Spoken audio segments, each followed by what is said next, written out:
Flota pero no es un barko. Ibig sabihin, nagpo-float daw pero hindi siya barko. Funny. Fue un barco. Esto fue un barco. Dito po tayo sa mga exposition ng mga barko. Pero mga sinaunang barko. Tsaka yung mga barko ngayon. Yan, ang gaganda. Wow.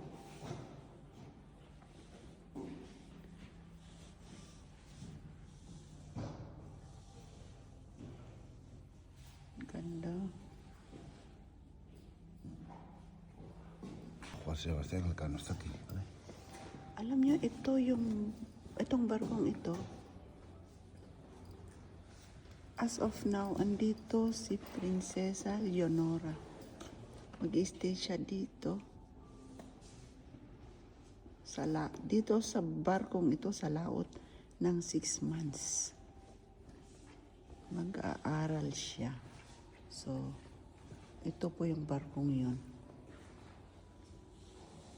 Yan.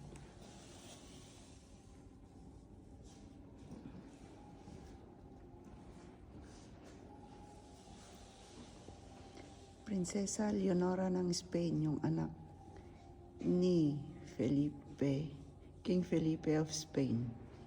So, ito po yung ano niya. Small version.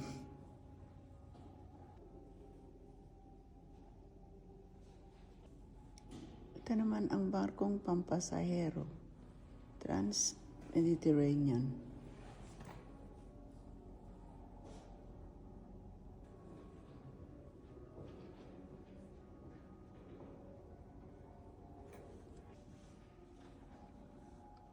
Ito ang barkong panggera.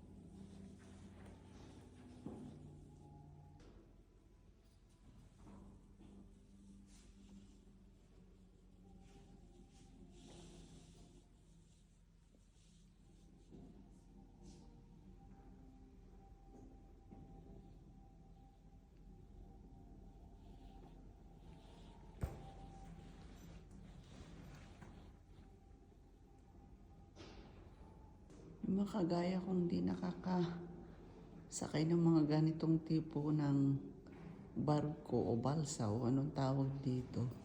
Ganito pala siya sa loob. Yan.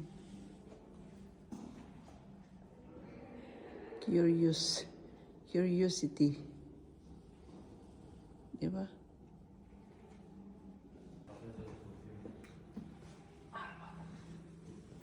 Yan ang maganda guys pag nagpupunta kayo sa mga museum na ganito. Yun yung nakikita yung history ng iba't ibang culture. So, yan. Ito po yung mga ginamit ng mga barko ng Spain before. Hanggang ngayon, nag-e-exist pa rin yung iba. So, dyan po.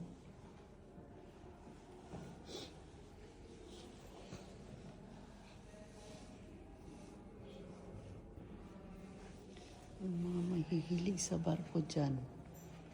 Yan. I hope na nagustuhan nyo ang ating video for today. And dito po ang end ng ating